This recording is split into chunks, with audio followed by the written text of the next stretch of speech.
Ang kwentong ito ay hango sa totoong buhay. Mula ito sa isa nating kabayan na itago na lamang natin sa pangalang Jeffrey.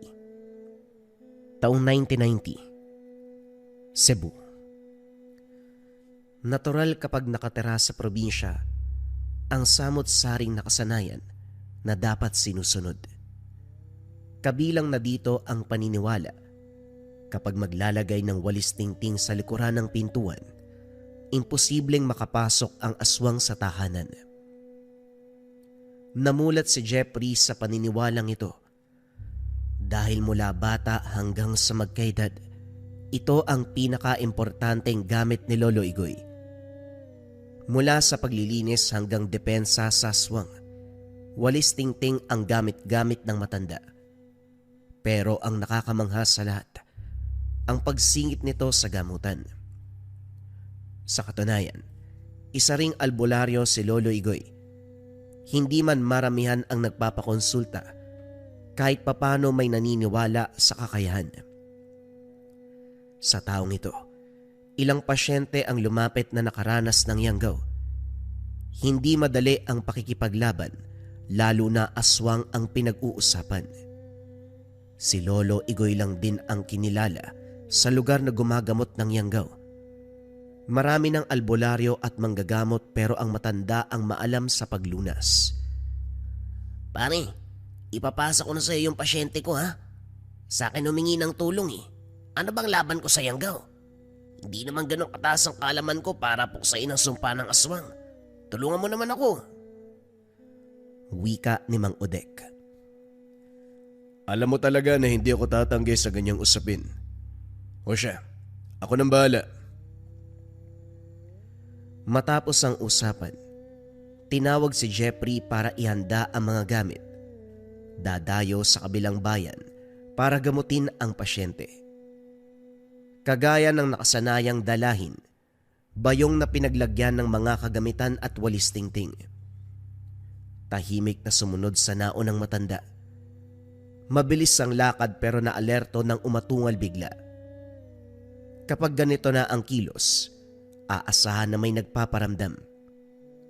Bagyang lumapit ang binata, kinilabutan na rin sa paligid. Kasalukuyang sumusot sa daan na nasa kalagitnaan ng kakahuyan. Bawat kaluskos na papalingon, pero kaagad nagbigay ng babala si Lolo Igoy. Huwag mong pansinin. Diretsong tingin. Diyan nadadali ang karamihan dahil binibigyan pa ng atensyon eh. Hayaan mo lang ang mga yan. Lalong kinilabutan ng sabihing mga. Ibig sabihin, marami sila. Naalala ang nakaraang engkwentro kung saan nakasalubong ng ilang halimaw. Gayunpaman, medyo kampante na hindi mangyayari ang kaganapan dahil tirik pa ang araw. Para sa binata, walang aswang na maglalakas loob umatake sa ganitong oras. Pagdating sa tahanan ng pasyente, sumalubong ang may edad na lalaki. Nagpakilalang ama ng biktima. Nang masilayan, napailing na lamang si Lolo Igoy. Nakagapos sa higaan ang binata. Naglalaway. Blanko ang isipan. Nangangamoy langis ang katawan. Kinausap muna ang ama para malaman ang mga detalye. Pagkatapos nagintay ng tamang oras para sa gagawing ritual. Saktong takip silim ng simulan. Nagpausok sa paligid. Nag-orasyon si Lolo Igoy. Walang ano-ano. Hinampas ng walis tingting ang mismong biktima. Humiyaw ng napakalakas at nagwala. Sa reaksyon pa lamang, masasabi ng nasasaktan. Inulit pa ang paggampas hanggang sa naduwal. Muling sumambit ng kataga. Inihip sa binata. Maya-maya pa sunod-sunod ang pagduwal hanggang sa merong iniluwa. Isang sisiw na kulay itim. Dali-daling tinali at pinuksa sa pamamagitan ng paglublob sa langis. Siniliban pagkatapos. Maya-maya pa ay nawalan ng malay ang biktima. Hayaan nating magpahinga ang bata. Hindi madali ang pinagdaanan niya. Kailangan maibalik ang lakas. Mag-iiwan ako ng gamot para may mainom siya sa susunod na mga araw. Dadalaw ako makalipas ang linggo para sa pagsusuri. At sa... Natigilan si Lolo Igoy nang may mapansin. Binuksan ang bintana. Dumako ang tingin sa partikular na bahagi. Hindi na abot doon ang liwanag ng salo. Pero para sa matanda, malinaw na nakikita ang nagtatagong halimaw. Dali-daling binitbit ang walis tingting. Pababa pa lamang ng hagdan bumibigkas na ng orasyon. Pagdating sa madilim na bahagi, maririnig ang paghataw ng walis. Sinundan ng mahinang angil. Maya-maya pa ay natahimik. Bumalik si Lolo Igoy na parang walang nangyari. Bago nilisan ang lugar, binalaan ang ama ng pasyente tungkol sa umaaligid na nilalang. Pagkatapos sa pasyenteng yanggaw, dinaanan ang kakilala. Doon nagpalipas ng gabi. Sa kalagitnaan ng pagtulog ay bumangon si Jeffrey. Dito napansin ang kaluskos sa labas. Baliwala, pero ang mahinang kaluskos, nauwi sa pag-angil at kalmot sa bubong. Walang pagdadalawang isip na ginising si Lolo Igoy. Naintindihan kagad ng matanda. Pero sa pagkakataong ito, salita lamang ang ginamit. Huwag kang magkakamali. Kilala kita. Kung gusto mo talaga ng gulo, magpatuloy ka dyan. Sinasabi ko, hindi kita bubuhayin. Kung mauunawaan mo ang punto ko, malaya kang umalis at hindi kita habulin. Sige, mamili ka. Lumakas ang angil. Tumindi ang kalabog sa labas. Naganda si Lolo Igoy pero sa kabutiang palad, kusang tumigil ang halimaw. Napailing na lamang ang matanda. Sinabihan ang lahat na bumalik sa pagtulog. Kinaumagahan habang nagsasalo sapag, may matandang lalaki na biglang lumapit. Nakadungaw sa bintana, diretso ang tingin kay Lolo Igoy. Magandang araw, pare. Sino sila? Anong may tutulong namin? Tanong ni Mang Karyon. Pinukaw ang atensyon ng matanda, pero kay Lolo Igoy ito nakatingin. Ikaw si Igoy, tama. Tulungan mo ang apo ko. Dinukot siya. Hindi ko kilala kung sino sila, pero sigurado kong may lahing aswang. Pakiusap. Wala na ako ibang malalapitan kung hindi ikaw lang. Natigil ang agahan. Ito ang inasikaso ni Lolo Igoy. Kinausap ang matanda. Nakinig sa pagsalaysay sa kaganapan. Nang magkalinawan, kagad sumama pabalik sa tahanan nito. Sinuri ang paligid. Kinausap ang mga kapitbahay sa nakitang pangyayari. Ang sabi naglalaro lamang ang mga bata nang biglang may lumapit na kalalakihan. Kampante nung una dahil nakipag-usap, namigay pa ng pagkain, nakipaglaro. Makaraan ng ilang sandali, nagulantang ang lahat sa sigawan at takbuhan ng mga kabataan. Nakatakas ang karamihan, dinukot ang iilan. Naidulog sa otoridad ang pangyayari pero para kay Mang Karyon, walang magagawa ang pulisya dahil ang mga ito may lahing aswang. Siguradong sigurado ang matanda. Pinanghawakan ang paniniwala. Mahihirapan tayong hanapin dahil kahit saang banda, wala namang naiwang bakas. Huwag ka mag-alala. Gagawa natin ang paraan. Kung tama ang hinuwa mo sa sitwasyong ito, kailangan natin ng mabisang paraan dahil hindi lang isang bata ang dinukot. Nakikiusap ako. Gawin mo ang lahat para mahanap ang mga bata. Ang apo ko, nasawi ang mga magulang doon dahil na rin sa aswang. Tapos ngayon ang bata naman. Kawawa naman. O siya, kailangan na naming umalis. Magpatuloy ka rin sa pagmamasid sa lugar. Ano man ang mapansin, sabihin mo kagad sa akin. Gagawin ko ang lahat sa abot ng aking makakaya. Pagdating ng tahanan, parehong kaso ang sumalubong. Sumadya ang kakilala na nagmula sa kanilang bayan. Dinulog ang balita kay Lolo Igoy. Umaasa na makakakuha ng tulong. Maya-maya pa may dumating na naman. Ganon din ang problema.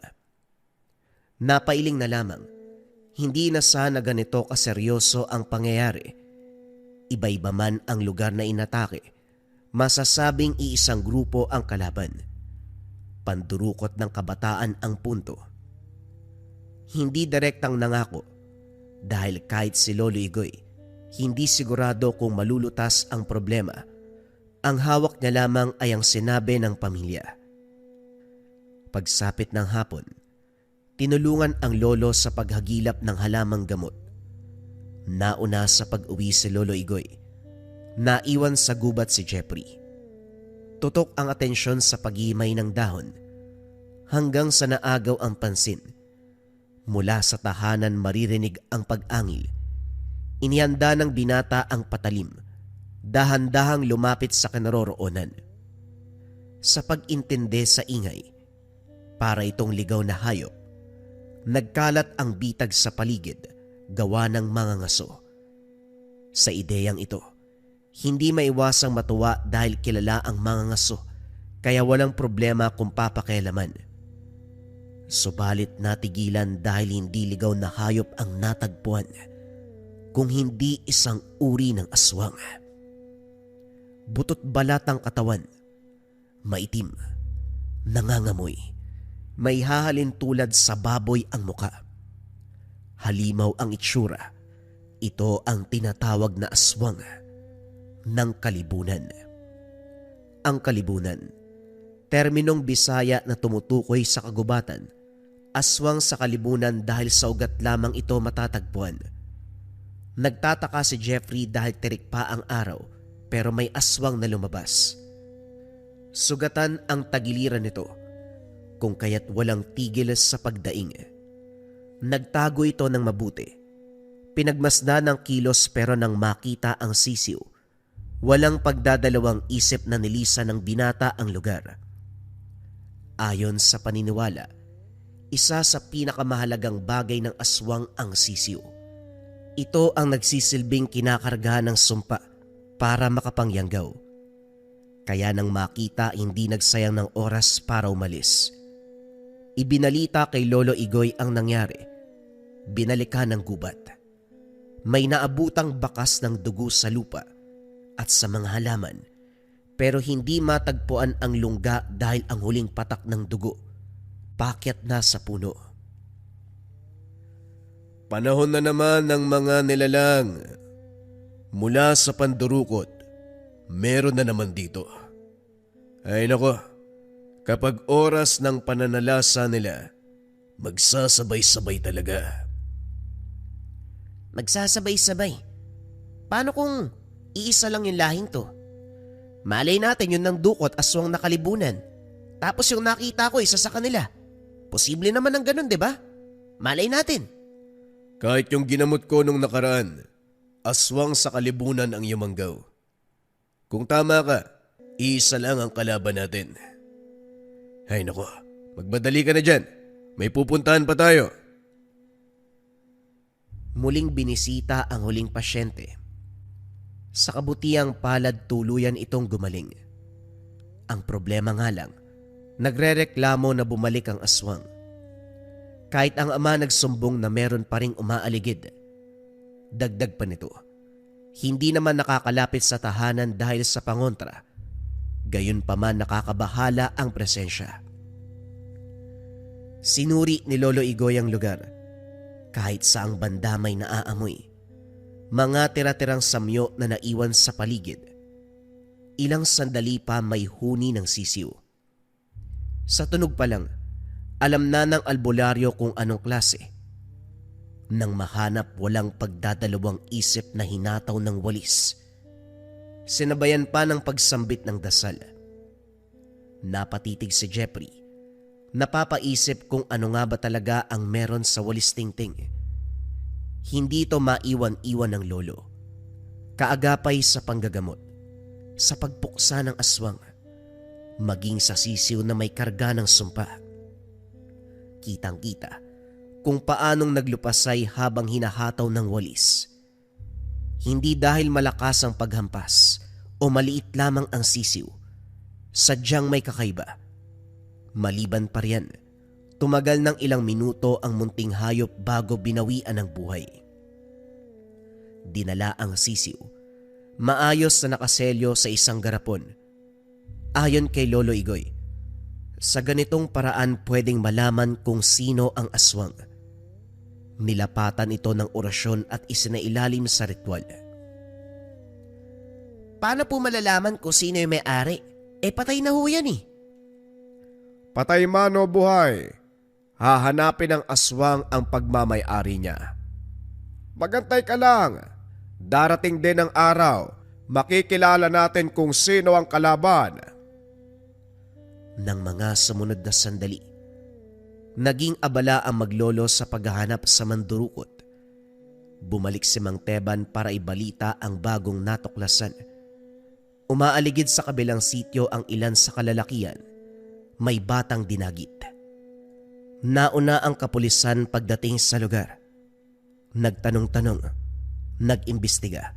Kaso nga lang madaling tinapos at pinagpalagay na katulad lamang ng ordinaryong dukutan. Ito naman ang pinaniwalaan ng karamihan. Hindi ako pwedeng magkamali. Yung dumukot sa apo ko, yun din ang kumuha sa bata rito. Kitang-kita ko. Hindi pa ako masyadong matanda para maisa ng sariling paningin. Naniniwala ako sa'yo. May naaamoy akong samyo ng aswang sa lugar. Ang problema nga lang, hindi pa natin alam kung saan nagtatago. May ilang rason kung bakit nang dukot ang mga bata. Una, para makaraos sa tawag ng sikmura. Pangalawa, para yang gawin upang magparami ng lahi. Nakailang pangako ka na, Igoy. Ang sabi mo gagawa ng paraan. Pero bakit hanggang ngayon wala ka namang ginagawa? Matyagang paghihintay ang hihilingin ko, pare. Pasensya ka na. Napabuntong hininga si Lolo Igoy. Nahimigan ang pagdududa ng matanda. Para makaiwas sa anumang sagutan, nagmamadali na lamang sa pag-alis. Huminto sa tabi ng daan. Napapaisip kung paano hagilapin ang kalaban. Si Jeffrey naman, nagmasid muna sa paligid. Hindi nagtagal nasipat ang kalalakian. Natunugan ng binata dahil nang mapatingin kay Lolo Igoy. Biglang nagbago ang kilos nila. Ang mabilisang pagakbang ay bumagal. Natigil ang daldalan. Nagdadalawang isip pang dumaan sa tapat ng kinalalagyan. Lumagpas ang mga ito. Pero nang tumapat, napalingon si Lolo Igoy. Magandang hapon sa inyo, mga iho. May tatanong lang sana. Pwede ba kayo makausap kahit ilang minuto? Natigilan ang mga ito. Ni hindi nag-abalang tumingin. Naghintay si Lolo Igoy pero imbis sa paunlakan, kanya-kanya sa pagtakbo. Dito naghinala pero walang nagawa ng maglaho. Hindi na rin nagabala sa paghabol. Umuwi na para isagawa ang kasunod na hakbang sa nahuling sisiw. Nilapatan ng orasyon. Makalipas ang ilang sandali, nagbalik buhay. Mahaba-habang dasal ang kinarga. Pinakawalan at hinayaang maglakbay. Patuloy sa pagriritual si Lolo Igoy sa buong maghapon. At sa pagsapit ng gabi, nagulantang si Jeffrey nang bumalik ang sisiw. Sa pagkakataong ito, may nakasunod na aswang. Otomatikong kumilos si Lolo Igoy. Nilapatan ng orasyon ang walis tingting. Sinabuyan ng langis. Walang ano-ano hinataw ang aswang. Hindi pinatay. Ginawang bihag. Sa napapansin ni Jeffrey, nasa ilalim ng orasyon ni Lolo Igoy ang halimaw. Ano man ang tanong nito, kagad na sinasagot. Hindi naglaon binunyag ang tungkol sa pagkatao Dito na rin natunton ang kinaroroonan ng mga batang dinukot. Habang pinuntahan ng matanda, si Jeffrey ang naiwan sa aswang. Anyong tao naman, kaso nga lang hindi pa rin maiwasang matakot. Huwag ka matakot sa akin. Nakikita mo naman, di ba? Ang itsura ko ngayon ay tao. Hindi matatakpan ang itsurang yan ng pagiging aswang mo. Umamin ka nga. Anong ginawa niyo sa mga bata? Bakit kayo nandukot? Katulad ka rin ng lolo mong palatanong. Sinabi ko na ang lahat sa matanda. Huwag mo nang ulitin ang pagtatanong. Pakawalan mo ko rito. Ikakatuwa ko pa ang bagay na yan. Malinaw ang sinabi ni Lolo.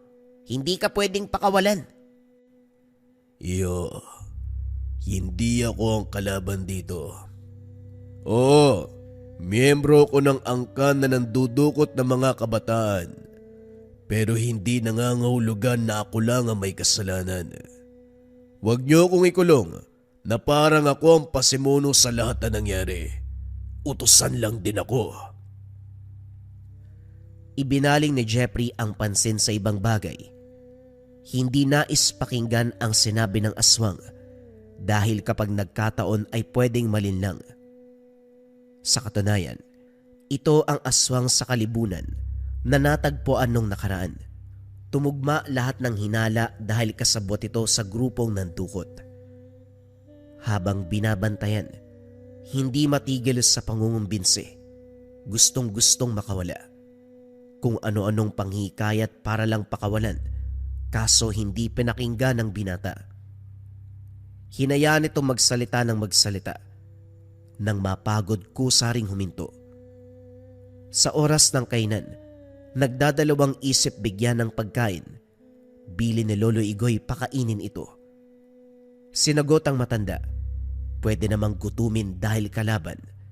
Kaso mas mainam na manatiling buhay para magamit pa sa susunod na hakbang. Dahil dito, walang nagawa kung hindi pakainin. Isang kamay lamang ang kinalagan. Mahihimigan ang kagustuhang makatakas. Pero dahil sa bitbit na walis tingting, napilitang hindi gumawa ng anumang kilos. Ginawa rin itong katuwaan ni Jeffrey. Pinaramdam ang takot sa pamamagitan ng paghataw ng walis. Maya-maya pa, napatanong. Bakit ba kayo natatakot sa walis tingting? Akala ko kaming mga bata lang ang natatakot kapag ginagamit to eh. Lalo na kapag galit yung nanay. Kung tutusin, kayang-kaya naman yung sakit nito eh. Pero bakit parang halos ikamatay nyo? Nakatira ka kasama ang albularyo. Pero wala kang alam sa lihim na karunungan. Nagpapatawa ka ba? Napabuntong hininga si Jeffrey. Binalik sa pagkakagapos. Maya-maya pa ay sumapit na ang gabi. Hindi may tago ng binata ang pangamba. Gabi na at may kasamang aswang. Mas delikado ang nilalang kapag ganitong oras. Panay silip sa labas. Nagbabaka sakaling makita si Lolo Igoy, pero walang senyales ng matanda. Hindi nagtagal, nagsimulang magwala si Danying. Umangil ng umangil.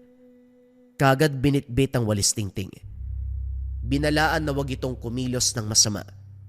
Subalit umandar ang pagkaaswang.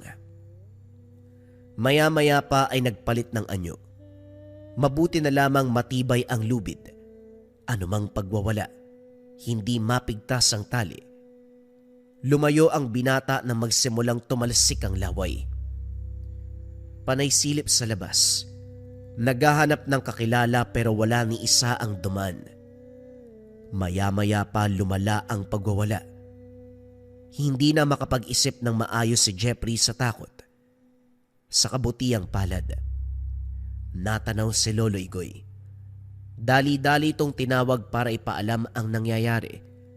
Otomatikong ginawa ng matanda ang dapat. Tumahimik ang aswang. At kung lakad ni Lolo Igoy ang pag-uusapan, Sa awa ng Diyos, nagligtas siya ng mga bata. Kaso kinakailangang gamutin dahil lahat ng mga ito ay may sumpa. Bago yun, nilipat sa mas pulidong kulungan ang bihag. Pinagkatiwala kay Mang Karyon. Isa-isang ginamot ni Lolo Igoy ang mga bata. Sa kabutiang palad na isalba ang buhay ng karamihan. Sa kasamaang palad naman, hindi nailigtas ang iilan. Nasawi matapos sinubukang lumaban. Bangkay na ng maabutan. Inilihim din muna sa lahat, lalo na sa pamilya ng mga biktima, para maiwasan ang anumang hindi pagkakaunawaan. Lalo pa hindi naniwala ang mga ito na aswang ang dumukot sa mga bata. Lumipas ang ilang araw nang masiguradong ligtas na sa sumpa ang lahat, saka lang pinauwi. Bago yun, nilapatan ng orasyon para makalimutan ang lahat ng kaganapan, lalo na sa pagliligtas at panggagamot ng matanda. Pagkatapos sa mga kabataan, bihag naman ang inasikaso.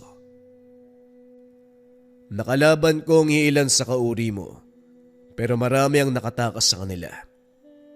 Ilan ba kayong umaligid sa lugar? Ano ba talaga ang plano nyo? Nakita mo naman sila. Bakit mo pa ako kinakausap? Kagaya ng sinabi ko sa apo mo, utusan lang din ako. Kung may dapat bang managot dito, si Pedring yun. Pinutol kagad ni Danying nang masabi ang lahing hindi dapat. Hindi nakaligtas sa usisa ni Lolo Igoy. Walang nagawa kung hindi aminin ang katotohanan. Habang nakikinig, hindi makapaniwala si Jeffrey na parang sindikato lang ang galawan ng mga ito. Nagpaplano ng pangdurukot para maparami ang lahi. Ang iba sa biktima ay kinakain ng laman. Ang tira ng katawan ay napunta sa hukay. Sinusunog para walang ebidensya o hindi kaya binibigay sa kapwa aswang na kumakain ng ibang parte. Masyadong brutal kung papakinggan, pero ito mismo ang kinumpisal ng aswang. Bihag pa rin si Danying. Walang balak na pakawalan. Bantay sarado ni Mang Karyon habang si Lolo Igoy abala sa paghahanap sa kasama nitong nakatakas. Ang mga gubat sa malapit ay tinaniman ng pangontra. Hindi naglaon may nagkamali. Nadagdagan ang proseso. Makikita sa reaksyon ni Danying na kilala ang bagong bihag. May palim na senyas, pero kagad naintindihan ni Lolo Igoy. Nang usisain, walang nagawa kung hindi magsalita. Ang plano ng grupo lisanin ang lugar bago mabisto. Lumuwas sa ibang lugar, pero itong si Lito, hinanap ang kapatid. Walang iba kung hindi si Danying. Pare, tatapatin kita. Kahit mababang uri ang mga yan, hindi maikakaila ang lakas. Alam mo rin, isa kong ordinaryong tao na babahala sa mangyayari. Sa tingin mo ba papabayaan kita? Naisip ko na ang sitwasyon mo bago ko dalhin ang mga yan. Ipapakiusap ko lang na bantayan mo muna habang hindi ko pa nahanap ang iba. Balak mo bang hulihin ang lahat? Saan mo naman ilalagay? Dalawa pa nga lang yan, natatakot na ako eh. Paano ko malaman ng mga kapitbahay pag inalaan pa ako? Alam mo naman, hindi naniniwala ang mga yan sa aswang-aswang. Naisip ko na rin yan. Nilapatan ko ng sabulag ang tahanan, kaya kahit ano pang sigaw o pag-angil, walang makakarinig. Sa tahanan nito nagpalipas ng gabi. Maya-maya pa dumating si Mang Teban. Nagdala ng lambanog bilang pasasalamat sa pagligtas sa apo. Nagtaka si Lolo Igoy dahil sa pagkakatanda. Nilapatan ng orasyon ang mga bata para walang maalala. Sino pa nga bang makakatulong kapag ganito na ang usapin? Alam mong ikaw yon, paring Igoy. Pero maiba ko. Halina muna kayo. Mag-inuman tayo. Isinantabi ang problema. Ginugol ang oras sa pagsasaya. Tagay ng tagay ang matatanda. Samantalang tahimik naman na nakaiga si Jeffrey. Hindi magawang matulog sa ingay ng mga lasing. Hindi naglaon lumika ng ingay ang silong. May tagong kwarto kung saan nakakulong ang mga aswang. Binitbit ang walis tingting. Nagmamadali sa pagbaba. Naabutan ang mga ito na nagwawala. Kaagad tumahimik ng masilayan ang walis tingting. Kaunti na lang ang kulang, papatayin talaga kita. Naiinis na ako sa walis na yan eh. Ikaw ka mong wawalisin ko. Isang ingay nyo pa. Hahatawin ko kayo nito. Kung gusto nyong mabuhay, manahimik kayo. Wala namang balak si Lolo na ikulong kayo dito habang buhay eh. Papakawalan din kayo. Hindi sumasagot ang mga ito. Pero makikita sa muka na nabuhayan ng pag-asa. Kinabukasan dumayo sa bayan para mamili ng langis. Kinuha lamang ito ni Lolo Igoy sa kakilalang albularyo. Mas mabisa ang gamit nito kung kaya't nakikisuyo. Hindi pera ang binayad kung hindi mga likang gamot. Habang abala sa pakikipag-usap, sinamantala ni Jeffrey ang pagkakataon. Naglakbay sa kabaan ng perya. Napako ang tingin sa kumpulan ng mga bata. Dinumog ang palabunutan. Iba't ibang kulay ng sisiw ang umiingganyo sa mga paslit. Napailing si Jeffrey dahil naalala ang itim na sisiw na merong kargang sumpa. Kagad winaksi. Nagpatuloy sa paglalakad pero sa hindi malamang dahilan, muli siyang bumalik sa lugar. Nagunahan ang mga bata sa pagbunot. Swerte ang ilan, malas naman ang karamihan. Habang nanonood, pasimpleng nagtanong si Jeffrey. Talaga bang sisiw yan? Baka mamaya may sumpa yan ha? Mga bata pa ang punteriya. Kaawaan mo naman kuya. Hindi malaman ng binata kung saan humugot ng lakas para sabihin ang bagay na ito. Naitikom ang bibig nang tumitig ang lalaki. Pagkuway ngumiti, tinuring na biro ang sinambit. Hindi nagtagal tinigil ng lalaki ang palabunutan. Nagdahilan na lilipat ng pwesto. Hindi to masyadong pinuna ni Jeffrey. Bumalik na rin sa tagpuan nila ni Lolo Igoy. Pagdating siya na lang din ang inaantay ng matanda. Nang lalakad na, natigilan ng napunit ang supot. Kitang-kita nila. Umaapaw ang langis sa biglang kumulo. Nang maunawaan ang nangyayari, nagmamadali silang nagtungo sa perya. Kaso hindi magilap ang lalaking nagpabunot ng sisiw. Umalis na ito sa lugar. Pagbalik ng tahanan, kagad inusisa ang magkapatid na bihag. Si Lito ang kaliwat kanan na tinatanong. Ang problema ay walang ideya. Hindi masyadong malapit sa tinatawag nila na pedring. Dahil nababahala sa kaganapan, nilapatan ng orasyon ang mga sisiw. Hinayaan na makaalis sa lugar. Lolo, anong mangyayari dun sa mga sisiw? Baka magkaroon ng malaking problema. Maghintay ka lang. Bukas o sa makalawa, malalaman natin ang resulta. Sa ngayon, tulungan mo kong kilalanin ang mga batang nakabunot ng sisiw. Delikado ang lagay nila. Nilibot ang perya. Kinilala ni Jeffrey ang bawat batang nakita. Sa kabutihang palad may dalawang namukaan. Kagad tinanong kung nasa ng sisiw. Pero nakakakilabot na sagot ang tinugon. Ayon sa mga bata, habang pauwi biglang nawala sa sariling pag-iisip. Ang naaalala na lamang, kusang pagpasok ng sisiw sa kani-kanilang bibig. Kung hindi ginamitan ng orasyon ni Lolo Igoy, hindi rin makakapagsalita ang mga ito. Sa puwersa ng sumpa, pinipigilan ang tao na umamin. Palihim na ginamit ni Lolo Igoy ang mga bata. Napayapa si Lolo Igoy nang buhay ang sisiw ng mailuwa. Dinala sa tahanan, Kinarga ng sumpa at pinatakas, kagaya sa magkapatid na Danying at Lito. Habang inaantay ang pagbabalik, dinayo ni Lolo Igoy ang dating pasyente. Sa paglalakad para marating ang bawat baryo, napansin na may naliligaw na sisiw. Nasa tabing daan at sa tuwing nasa malapitan kagad maglalaho. Gayunpaman, natukoy kung anong klase ng hayop ang mga ito. Pagdating sa huling pasyente, muling natigilan dahil malakas ang presensya ng aswang.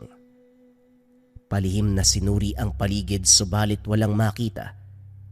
Nagpa siyang magpalipas ng gabi para magkaalaman. Sa kwartong tinutulugan, nakaharap sa malawak na lote ang bintana. Nakasilip si Lolo Igoy sa mahabang oras habang sumasambit ng orasyon. Maya-maya pa pinatay ang gasera. Inihanda na rin ang walis tingting. Si Jeffrey na naguguluhan sa nangyayari, hindi maiwasang sumilip. Mula sa unhan, tanaw ang iilang anino ng tao. Habang humahakbang nagbago ang anyo, gumagapang sila, isa-isang naglaho. Mukhang nasa tamang lugar tayo, Apo. Nasa malapit ang kalaban. Pero, paano niyo po nalaman? Malay natin dumaan lang ang mga yon. Kabilang sa mga yon si Danying, pati na rin si Lito. Bitbitin mo ang mga gamit dahil uuwi na tayo. Nag-iwan lamang ng sulat sa may-ari ng tahanan. Nagmamadali sa pagbaybay ng daanan ang maglolo. Sa bakuran ng bahay na abutan ang iilan sa mga nilalang. Kasama sina Danying at Lito. Natukoy kagad ni Lolo Igoy ang kaganapan sa lakad ng mga ito sa isang tingin. Maya-maya pa nilapatan ng orasyon at hinataw ng walis tingting. Hindi nagtagal bumulagta ang mga ito. Nagunahan sa pag-agos ang dugo mula sa latay ng walis. Sinama na rin ang magkapatid. Sumunod si Mang Karyon na siyang naglikpit ng mga bangkay. Kinaumagahan umalis si Lolo Igoy. Hindi pinasama si Jeffrey, kaya inabalan na lamang ng binata ang sarili sa pagtulong kay Mang Karyon. Inayos ang libingan, siniguradong hindi mahahalata ang lugar. Sa kalagitnaan, napansin ang pagbahing ng matanda. May kasamang dugo kaya nabahala. Dinala sa tahanan, binigyan ng paunang lunas, pero sa puntong ito nag-iiba si Mang Karyon. Nangihina na, para bang anumang oras pwedeng bawian ang buhay. Pinagpahinga ito at oras-oras sinusuri ang kalagayan. Maya-maya pa dumating si Mang Teban. Sa hindi inaasahan, nawalan ng malay. Naguguluhan ang binata sa gagawin. Sa kabutiang palad nakabalik si Lolo Igoy. Inuna ang kapakanan ng matatanda bago pinag-usapan ang nangyari sa lakad. Hindi madali ang pagpunta ko sa lungga ng kalaban. Wala na sila roon pero may nakausap akong tao. Isang manggagamot na matagal nang nagmamasid. Natuwa nang makita akong tinugis sa mga yon. May binahagi siya eh. Hindi lang ang mga bata ang niyanggaw ng mga ito. Lumalapit din sa may edad para mawaan. Kakaiba ang pamamaraan dahil idinadaan sa isang sakit. Huwag ka rin sanang mabibigla. Etong si Teban at Karyon, isa sa mga biktima. Sa sobrang abala ko, hindi ko napalaya na pati ang malalapit na kaibigan ay nahawaan na. Hindi naman ginusto ang nangyari, kaya wag niyo pong sisihin ang sarili niyo. Balang araw, mananagot din niyo may pakana ng lahat ng yan. Nang mga sumunod na araw naging abala sa panggagamot si Lolo Igoy. Lahat ng pasyente ay may kinalaman sa pambibiktima ng aswang. May sugatan gawa ng kalmot. May yanggaw. Kabilang na rin dito sina Mang Teban at Mang Karyon. Naguguluhan dahil siguradong naalis ang sumpa sa mga ito, pero bumabalik ang sintomas. Tinignan ko may ibang karamdaman ngunit wala na. Oras nang matapos ang panggagamot sa mga pasyente. Hindi magawang makapagpahinga dahil nasa tahanan ni Mang Teban at Mang Karyon.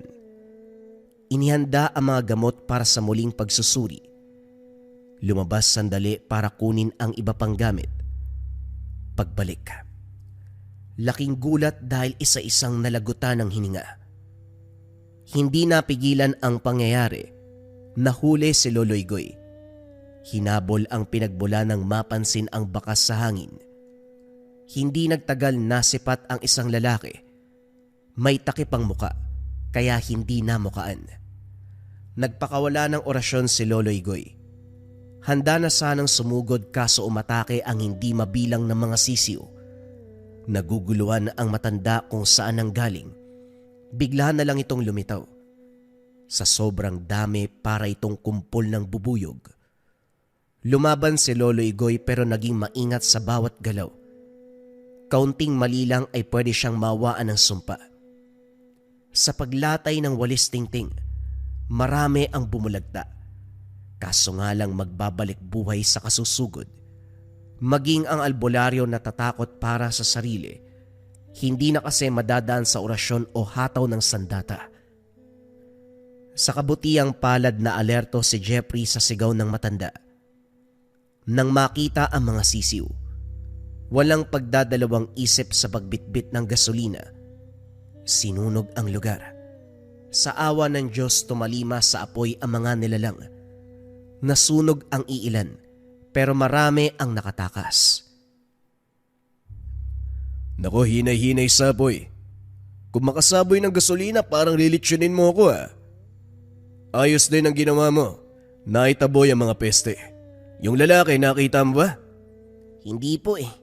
Sigaw niyo lang ang narinig ko. Kung hindi ko pa nakilala ang boses niyo, hindi ako sasaklolo. Sino po ba ang lalaki? Sino pa nga ba? Ang aswang na amo ng mga sisiw. Sa tagal kong pakikipagsapalaran sa mga aswang, ngayon lang nakasalubong ng ganito. Sobrang dami ng sisiw ng lalaking yun. Nga ho pala.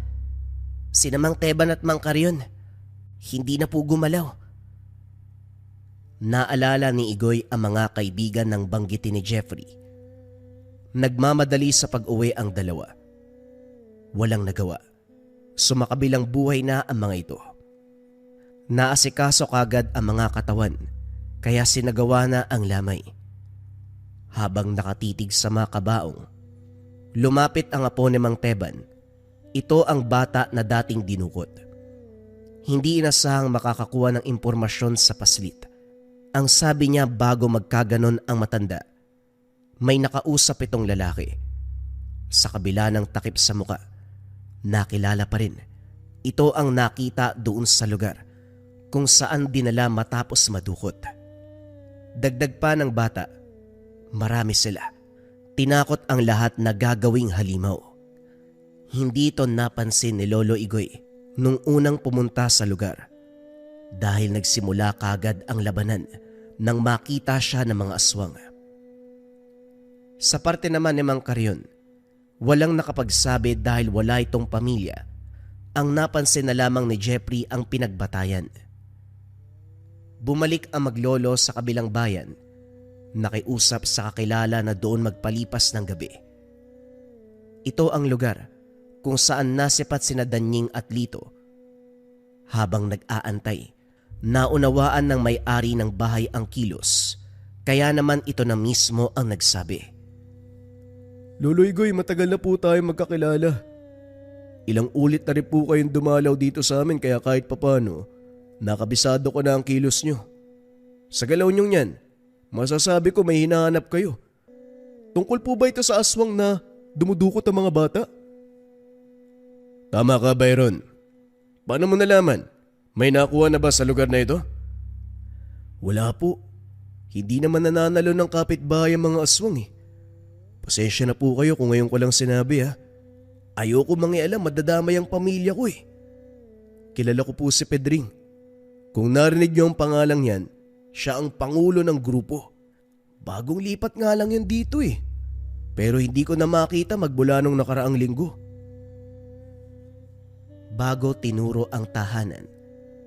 Pinaliwanag ni Byron ang sariling karanasan. Minsan ang nakasalubong pero dahil may takip sa muka, hindi makilala ang itsura. May ilang buwan na ito sa lugar. Sa napapansin ng binata madalas sa gubat at may iba pang kasama. Bukod dito, may namataang sisiw.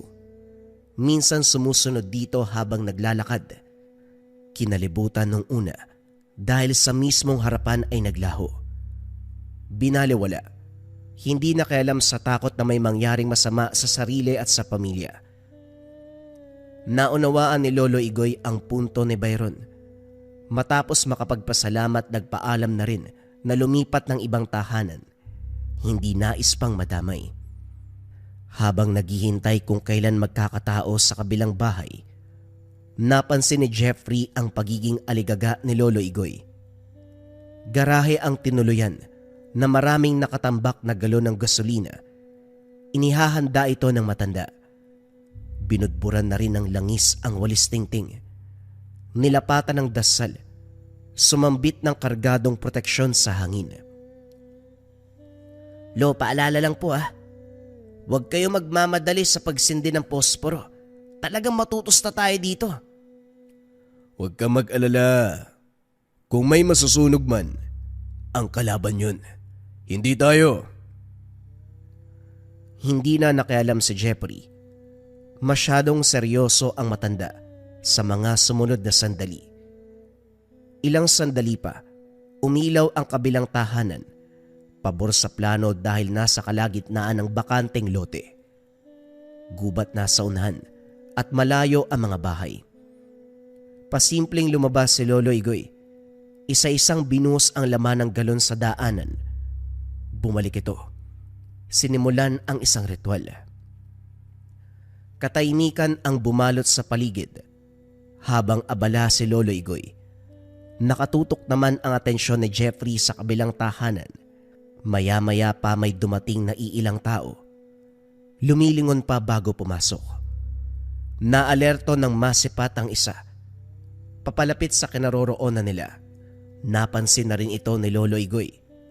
Pasimpleng pumwesto sa likuran ng pintuan. Nang makapasok, sinakal, idiniin ang walis tingting sa muka. Maya-maya pa ay bumulagta. Nalagutan ng hininga hindi dahil sa pagkakasakal, kung hindi sa walis. Dahil dito natulala na lamang si Jeffrey. Humanda ka dahil hindi magtatagal. Matutunogan ng mga kasamahan ang pagkawala nito.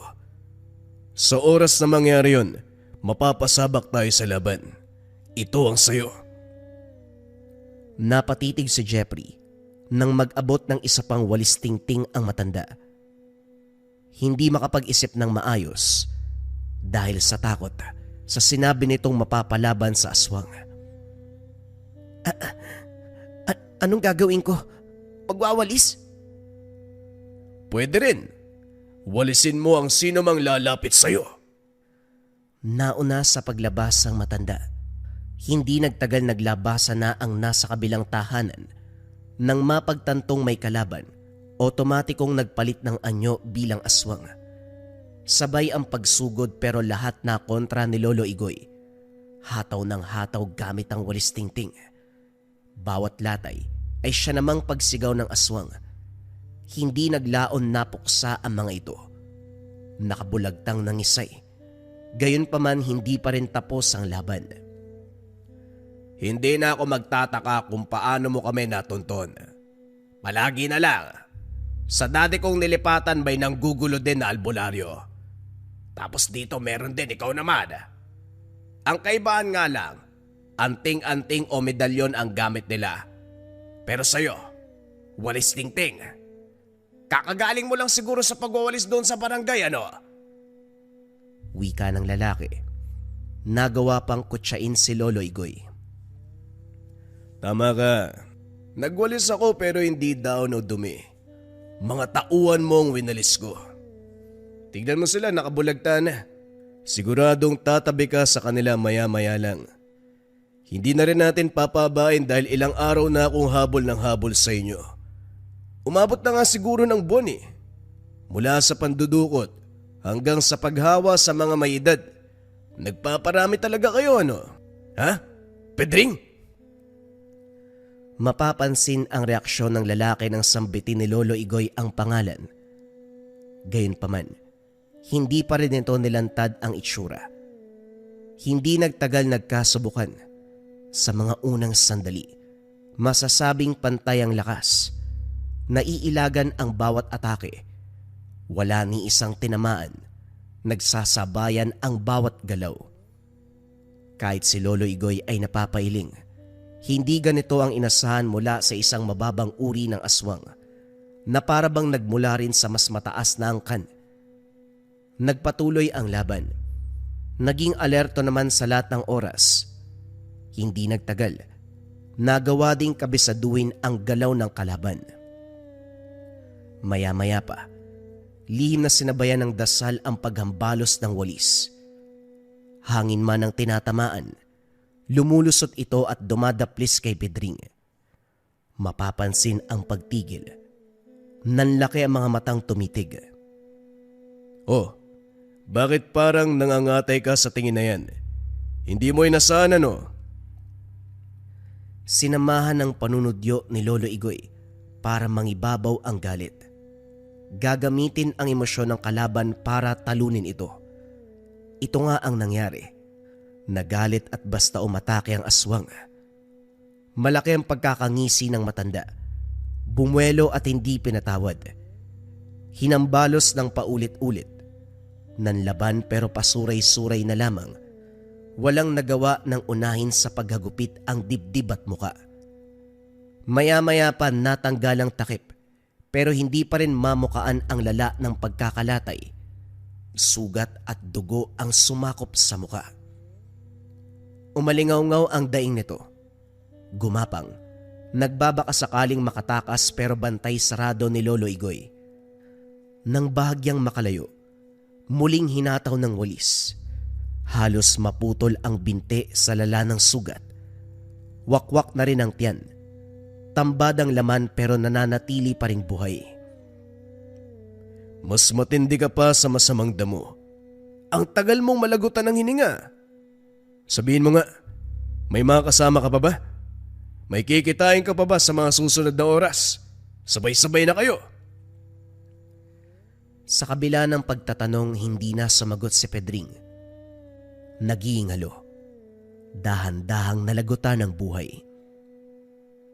Matapos lapatan ng orasyon, sinimula ng pagsusunog. Sa loob ng garahe sinilaban. Balak pagmukaing aksidente ang nangyari. Habang pinapanood sa malayo, patuloy pa rin sa pagsambit ng orasyon si Lolo Igoy. Matagal na tapos. Namalaya na lamang nagsimula ng sumikat ang araw. Saktong naging abo ang lahat. Pag-uwi ng tahanan, buntong hininga ang pinakawalan ni Lolo Igoy. Nagdarasal habang nakatingala sa langit. Pagkatapos, tuwang-tuwa na pumasok ng bahay. Alam mo, wala akong karapatan dahil namatay si Carrion at Teban. Kaso hindi ko mapigilan dahil sa kabila ng lahat, napuksa na din natin ang aswang. Biruin mo, ang dami na mga yun pero nagawan pa rin ang paraan. Matapang po kasi kay Lolo at isa pa. Hindi lang para sa paglinis sa bakuran ng walis tingting nyo. Nililinis din maging ang nagkalat ng mga aswang. Ganun man karami, naliligpit pa rin. Napakatindi. Kung titignan, ordinaryo lang yung mga yan eh. Ngumiti lang si Lolo Igoy. Pumasok na sa silid. Kahit sa pagpapahinga, dala pa rin ang walis tingting. Nang makapag-isa si Jeffrey, hindi pa rin mawala sa isip ang hiwagang bumabalot sa walis tingting. Marami na ang nangyari. Sa gamutan man o sa pagpuksa ng aswang, ito ang tanging panlaban ng lahat. Magtatanong lang po sana ako pero hindi naman sasagot si Lolo. Hayaan ko na nga lang. Baka balang araw malaman ko rin eh. Ibabalik na lang kita dyan. Alam kong dyan ka kinuha ni Lolo. Kausap ng binata ang walis tingting na inabot ng matanda kanina sa labanan. Ito ang walis na ilang taon nang nakalagay sa likuran ng pintuan na ayon kay Lolo Igoy, walang nilalang na makakapasok. Napatunayan na ang bisa nito. Ilang nilalang at elemento na ang pinatay. Ang isang napakalakas na tangan, ang walis tingting ng albularyo. Kabayan, nangangailangan ka ba ng depensa espiritual o baliksumpa?